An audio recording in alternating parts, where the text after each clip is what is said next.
পরে পরে ফোন দেন, পরে ফোন দেন।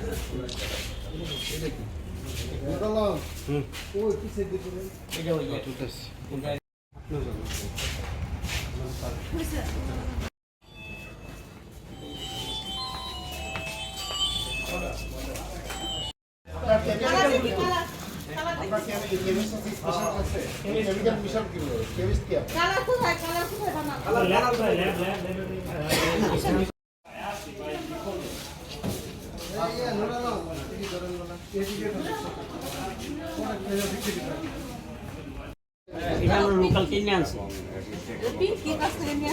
হ্যাঁ, এটা আমরা লোকাল কিনে আনছি বাজার ইয়ে।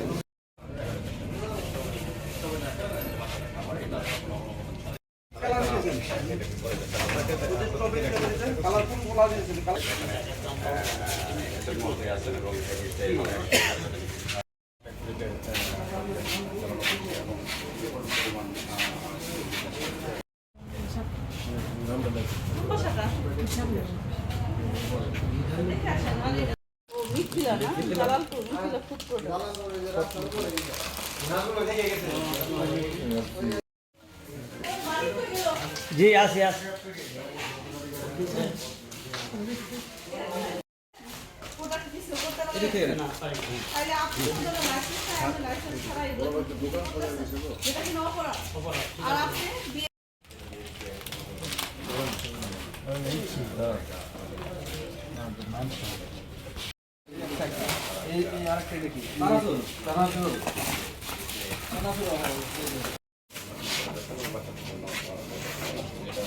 বিএসটি কিংবা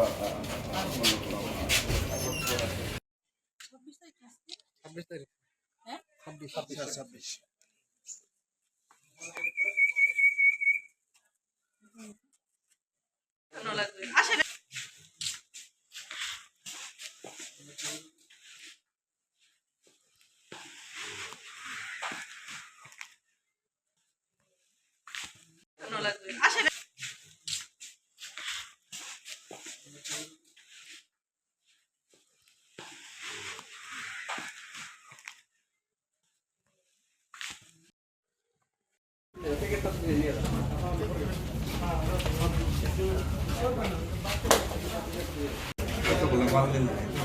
নকলা যেটা আছে তা দিলেন না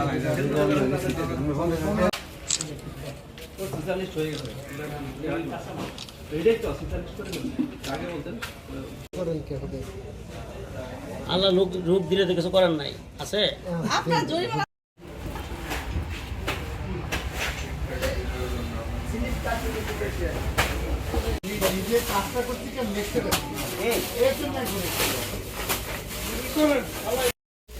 তখন এটি ওই পাখার খাওয়া হচ্ছে নামো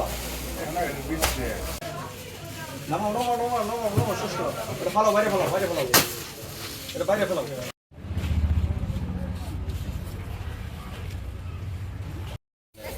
ধ্বংস করা হচ্ছে এখানে উপস্থিত আছে কীভাবে এই চিপসগুলো ধ্বংস করা হচ্ছে এবং বিভিন্ন এখানে চিপসের উপকরণ এখানে রেখে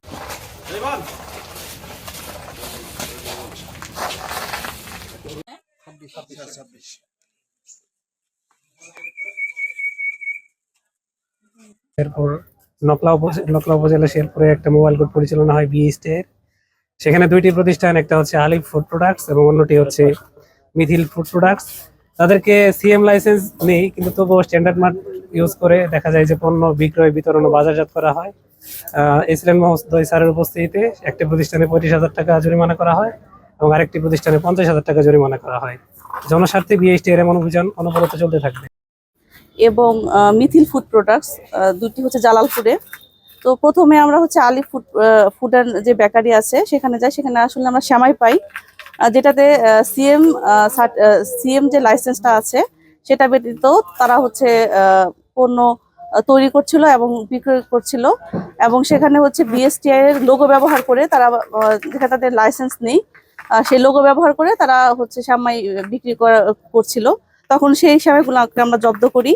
পরবর্তীতে আমরা এই মিথিল ফুড প্রোডাক্টে আসি। এখানে আমরা অনেক ধরনের পণ্য পাই, চানাচুর, চিপস, আরো মটর ভাজা থেকে শুরু করে আরো অনেক কিছু শিশুরা যেগুলো খায় আর কি, এগুলোতেও আমরা বিএসটিআই এর যে লোগো ব্যবহার করে তারা হচ্ছে এই পণ্যগুলো বিক্রি করছে, কোনো সিএম লাইসেন্স নাই। তো সেক্ষেত্রে আমরা একটি জায়গায় 35,000 টাকা জরিমানা করা হয়েছে, আর আরেকটি জায়গায় এখানে আমরা 50,000 টাকা জরিমানা করি, এবং তার যেগুলো পণ্য যেগুলো আছে এগুলো সব আমরা জব্দ করি। ধন্যবাদ।